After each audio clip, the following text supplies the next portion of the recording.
ګیلمنه چې د دې دنیا نه رخصت شو، خو بل طرف ته زموږ پښتانه په دې سوشل میډیا پسې ډېرې غټې خبرې کوي.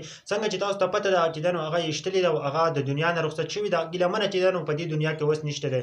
اوس الله پاک د وبخي ځکه چې د دې دنیا نه تللی ده.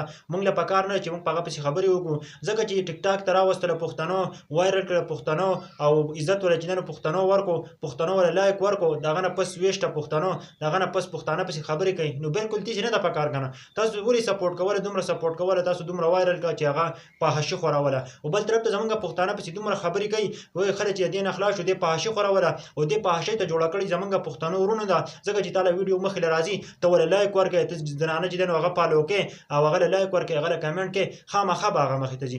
بل طرف ته که تاسو وګورئ که نه، یو قاري چې دی نو هغه دا خبره کوله چې ګیلمنه به لګېده 2 لک روپۍ به چې دی نو هره میاشت یوې مدرسې له ورکول. ماشومانان چې په کومې مدرسه کې سبق وایي، په دې مدرسې کې به چې دی نو هغه 2 لک روپۍ ورکولې. بل طرف ته هېڅ پته نه لګي، کیدای شي الله پاک وبخي. ګوره یو طرف ته چې دی نو هغه مرګ چې کومه دی، حادثاتي مرګ دی، هغه ایشتلې ده، بالکل ظلم زیاتی یې کړی دی ورسره. او که هغه ټیک ټاکره وه، که هغه هر څه وه، پکار چې موږ نه سپورټ کولی، دومره فحاشي به یې نه خورولې. خو بل طرف ته زمونږ پښتانه وروڼه پسې اوس نښتي دي، وایي بالکل چې دی نو دا ښه کار شوی دی چې د دنیا نه رخصت شوې ده.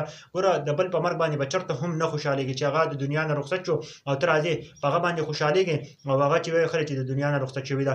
زمونږ پښتانه یې سپورټ کوي وجینۍ، هغه له لایک ورکوي، هغه له کمنټ کوي او هغه مخکې شیر کوي، هغه مخکې کوي. د هغه نه پس هغه پښتانه لګي او هغه زنانه چې دی نو په دې وجه باندې وجني چې دا فحاشي خوروي. فحاشۍ ته خو تاسو جوړه کړل پښتنو داسې جنګۍ چې دی هغه بلاک کوئ، په هغه پسې رپورټ واچي، هغه اکاونټ مکمل طور باندې ختمېږي. څنګه چې تاسو اوس راځئ په سوشل میډیا پسې ویډیو جوړوئ چې یو انسان وفات شي، هغه له بس د مغفرت دعا کوئ، کیدای شي چې الله پاک هغه وبخي. موږ پسې دلته خبرې کوو، کیدای شي چې الله پاک هغه وبخي. هغه به داسې نیک کارونه هم کړي، یوازې فحاشي به نه یې کړ، کیدای شي چې نیک کارونه هم کړي. نو زما هم چې څومره پښتانه وروڼه یې که نه، موږ له خو بیا جوړه شي، موږ پسې خبرې شروع کړو. بل طرف ته چې یو انسان وفات شي، بالکل موږ له نه ده پکار چې موږ چې دی نو په هغه پسې وروسته خبرې وکړو، په هغه پسې هغه الفاظ استعمال کړو چې تاسو سوچ هم نشئ کولی. الله رب العزت په موږ باندې خپل رحم وکړي. هم چې څومره هم پښتانه وروڼه یې کوشش کوئ که نه، زما ټولو پښتنو ته دا خواست دی که نه، اوس ګیلمنه پسې دا ټول خلک لګیا دي، ګیلمنه خلک چې دې نه خلاص شو، دې فحاشي خوروله، دې داسې کوله. خو سپورټ کړ زمونږ پښتنو ده، شیر کړ زمونږ پښتنو ده،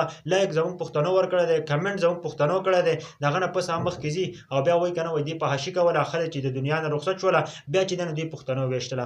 پښتنو وروڼو الله پاک چې دی نو هر یو انسان له چې دی نو اجازت ورکړی دی چې په دې دنیا کې ته زندګي تېره کړه. دا ښه یې ورته هم ښودلي دي او بد یې ورته هم ښودلي دي چې دا ښه کار دی، دا عبادت دی، دا کوه، او دغه غلط کار دی، دغه مه کوه، دې نه یې منع کړې ده. او چې کله انسان نه پوهېږي، هغه غلط طرف ته ځي، الله رب العزت ول په هغه دنیا کې بیا جهنم هم چې دی نو تیار کړی دی. نو کوشش کوئ که نه چې د غلط کارونو نه ځان وساتئ که نه. ته اوس په ګیلمنه پسې لګیا یې، په هغه پسې کوم الفاظ استعمالوې. ګوره هغه وایي که نه چې هره میاشت به 2 لک روپۍ چې دی نو دې مدرسې له ورکولې که نه. اوس هېڅ پته نه لګي، کیدای شي چې الله پاک یې په دغه باندې وبخي. پښتنو چېرته به چې دی نو په دې پسې الفاظ نه استعمالوئ. دې نه خو هغه کېناستل یا ښه دي، یا خدای دې په جنت الفردوس کې اعلی مقام نصیب کړي. که په دې دنیا کې هر څه کړي دي، هغه اوس په دې دنیا کې نشته دی، یوې بلې دنیا ته منتقل شوي ده. نو کوشش کوئ دوا کې ضرور یادوئ. په ګیلمنې پسې وروسته بحث چې دی نو مه کوئ، که هغه ټیک ټاکره وه، که هغه فحاشي خوروله، که هغه هر څه کړي دي.